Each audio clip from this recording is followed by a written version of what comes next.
Hello বন্ধুরা, সেই ঐতিহাসিক ব্রিটিশ আমলের হলদিবাড়ি রেল স্টেশন থেকে শুভেচ্ছা জানাচ্ছি। আমি রাজেশ রায়। তো আপনাদের আমি দেখাবো আজকে হলদিবাড়ি রেল স্টেশন থেকে শিয়ালদা দার্জিলিং মেলে ভ্রমণের জার্নি, তাও আবার জেনারেল কামরায়। তো এই দার্জিলিং মেল ঐতিহাসিক এবং ব্রিটিশ আমলের একটা ট্রেন। এই ট্রেনে আমরা আজকে জার্নি করব জেনারেল কামরায়। তো জেনারেল কামরায় জার্নি করলে কীরকম অভিজ্ঞতা হয়, কীরকম পরিস্থিতি, আপনারা সব কিছুই দেখতে পারবেন এই ভিডিওর মাধ্যমে। তো বন্ধুরা, ভিডিওটা না টেনে শেষ পর্যন্ত দেখুন, অনেক রকম অভিজ্ঞতা হবে। আর যারা ট্রেন জার্নি এবং ট্রেন ভালোবাসো তারা তো দেখবেই, আর যারা ট্রেন জার্নি বা ট্রেন করো না তারাও দেখো, একটু ধৈর্য ধরে অনেক কিছু জানতে পারবে এই ভিডিওর মাধ্যমে। তো চলুন বন্ধুরা, ভিডিওটা দেখতে থাকো। আর ওইদিকে দেখতে পাচ্ছেন ওই যে ট্রেন দাঁড়িয়ে আছে, আমরা তো দেখলেন টিকিট কেটে নিলাম। তো এখন ওই যে ট্রেনটা দাঁড়িয়ে আছে 6টা 20 মিনিটে ছাড়বে এখান থেকে। তো আপনারা ধৈর্য সহকারে ভিডিওটা না টেনে দেখতে থাকুন।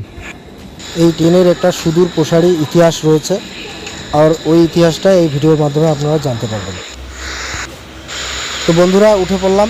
এই যে ট্রেন দেখতে পাচ্ছেন, এই যে আমার ভাগনা পিছনে অবিনাশ, আর এই যে আমরা সিট নিয়ে নিছি দুজন, দুইটা উপরে। খুব সুন্দর ব্যবস্থা। এখানকার জেনারেল কামরাগুলো খুব উন্নত মানের। আর যে ট্রেনটা এখান থেকেই ছাড়ে তার জন্য খুব ফাঁকা, ওই 3-4 জন লোক দেখতেছি, তাছাড়া নাই বললেই চলে। জলপাইগুড়ি বা এনজেপি যাওয়ার পর এখানে ভিড় হয়ে যায়। তো আমি এখন ট্রেনটা একটু আপনাদের দেখাচ্ছি। তো জলের ব্যবস্থা আর বাথরুম কীরকম আপনাদের একটু দেখাই দিই। এই যে দেখতে পাচ্ছেন খুব সুন্দর জলের ব্যবস্থা আছে, হাত মুখ দিতে পারবেন, আয়না আছে, মুখ দেখতে পারবেন। আর বাথরুমটা একটু, টয়লেটটাও আপনাদের দেখাই দিই। এই যে এটা টয়লেটের ভিতরের জলের ব্যবস্থা।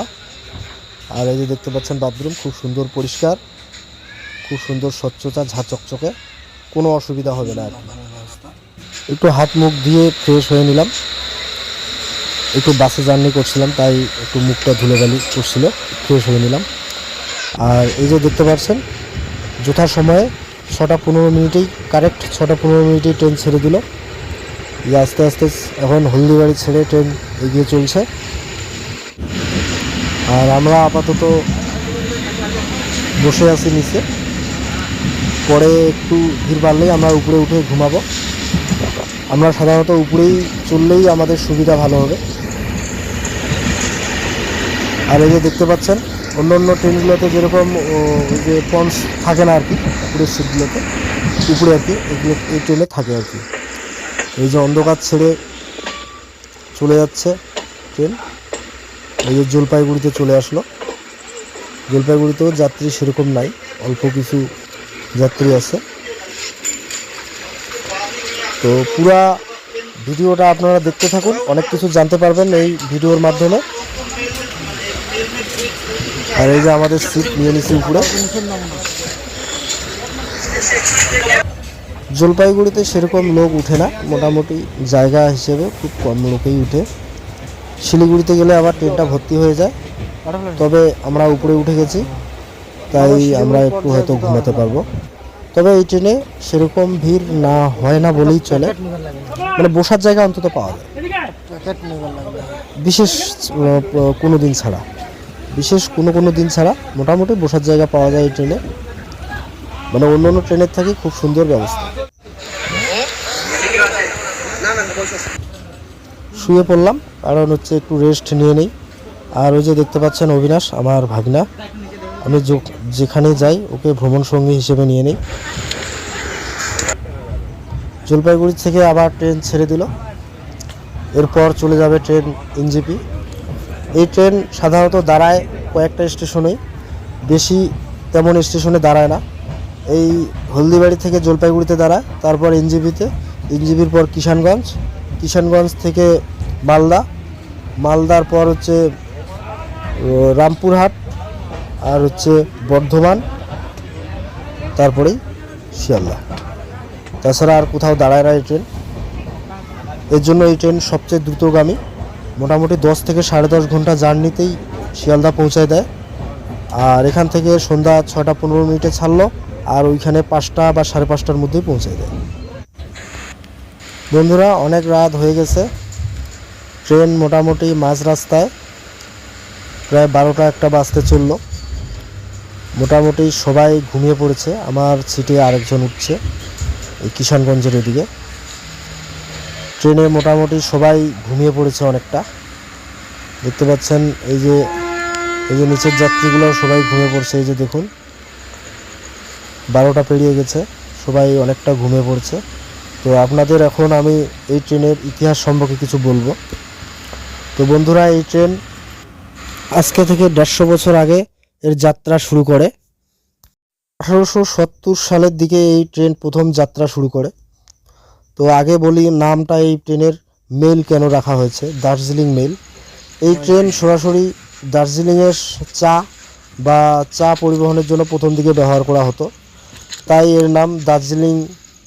আর সাথে হচ্ছে মেল কেন হয়েছে, মেল হয়েছে কারণ হচ্ছে এই ট্রেনের সঙ্গে চিঠিপত্র নিয়ে যাওয়া হতো, তাই এর নাম রাখা হয়েছে দার্জিলিং মেল।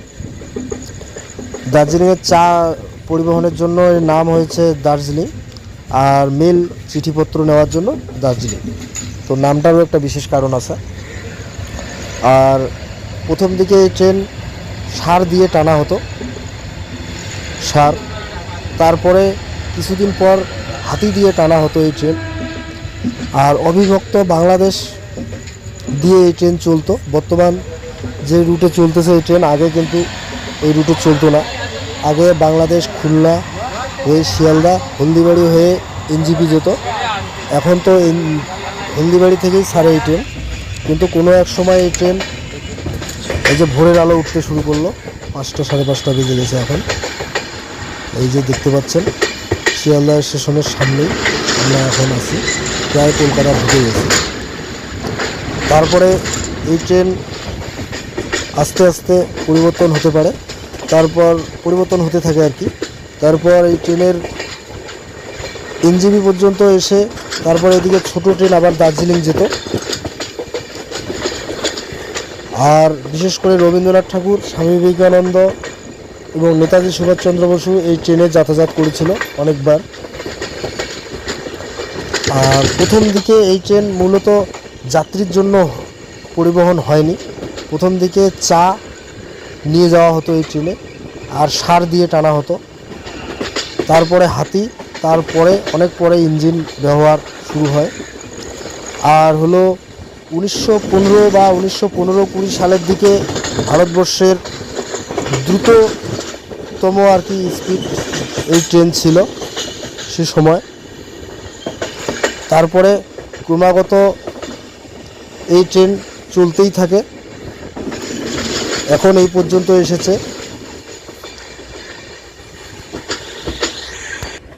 ব্রিটিশ আমলে এই ট্রেন শিয়ালদা থেকে ছেড়ে নদিয়া জেলার নদিয়া হয়ে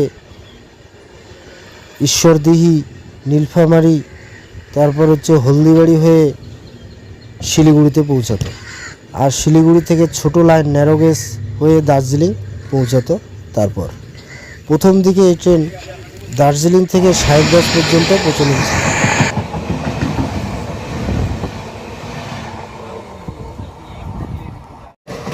আরেকটা কথা বলি, আগে শিয়ালদা স্টেশনের নাম ছিল কলকাতা স্টেশন, এখন যেটা শিয়ালদা স্টেশন, আগে কলকাতা।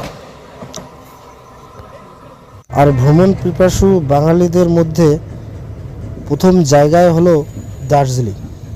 তো কলকাতা আর দক্ষিণবঙ্গের বেশিরভাগ বাঙালি ঘুরতে যেত দার্জিলিংয়ে, তাই এই ট্রেন প্রথম থেকেই ভালো একটা স্থানে ছিল যে কোনো বাঙালির কাছে। তাই বিখ্যাত বাঙালিরা এই ট্রেনের মাধ্যমেই যাতায়াত করত দার্জিলিং তথা উত্তরবঙ্গ। রবীন্দ্রনাথ ঠাকুর, স্বামী বিবেকানন্দ, নেতাজি সুভাষচন্দ্র বসু অনেক বিভিন্ন স্বাধীনতা প্রেমী শহীদ এই ট্রেনের মাধ্যমে যাতায়াত করেছিল। প্রথম দিকে বার্ট কোম্পানি এই ট্রেন চালাতো সার দিয়ে, তারপর হাতির প্রচলন চালু হয়। 1300 টাকা দিয়ে নাকি এই বার্ট কোম্পানি এই ট্রেন চালানোর জন্য একটা হাতিও কিনেছিল। তারপর এই ট্রেন কয়লার ইঞ্জিন, পরবর্তীতে ডিজেল ইঞ্জিন, বর্তমানে এই ট্রেন ইলেকট্রিক দিয়ে এখনও চলছে সেই আগের মতোই, পুরনো ইতিহাস সাক্ষী রেখে। বর্তমান এই ট্রেনের গতিবেগ ঘন্টায় 130 সর্বোচ্চ, আর এভারেজ গতি হলো প্রায় 50 থেকে 60 এভারেজ গতি ঘন্টায়। এই ট্রেন প্রতিদিন প্রায় 629 কিলোমিটার ছুটে চলে। এই ট্রেনের কোচ রয়েছে AC first class, second trial, third trial, sleeper এবং জেনারেল।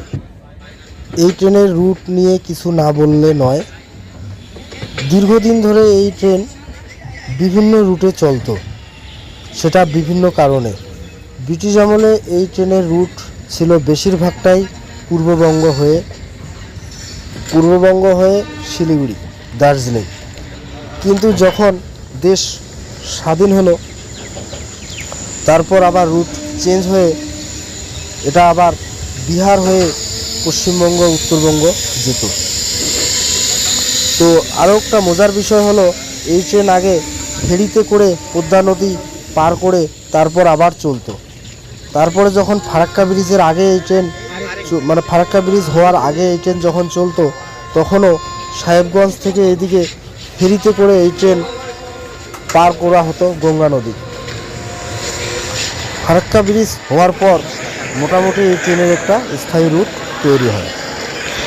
তো বন্ধুরা, অবশেষে চলে আসলাম শিয়ালদা স্টেশন। এখন প্রায় 6টা 15 মিনিটের একটু কম, 15 মিনিট বা 6টা পৌনে 6টা।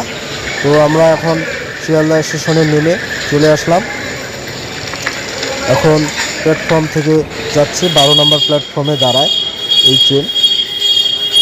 তো বন্ধুরা, ভিডিওটা কেমন লেগেছে জানাবেন কমেন্ট করে, আর যদি ভালো লাগে তাহলে লাইক দেবেন আর আমার চ্যানেলটাকে সাবস্ক্রাইব করে পাশে থাকবেন।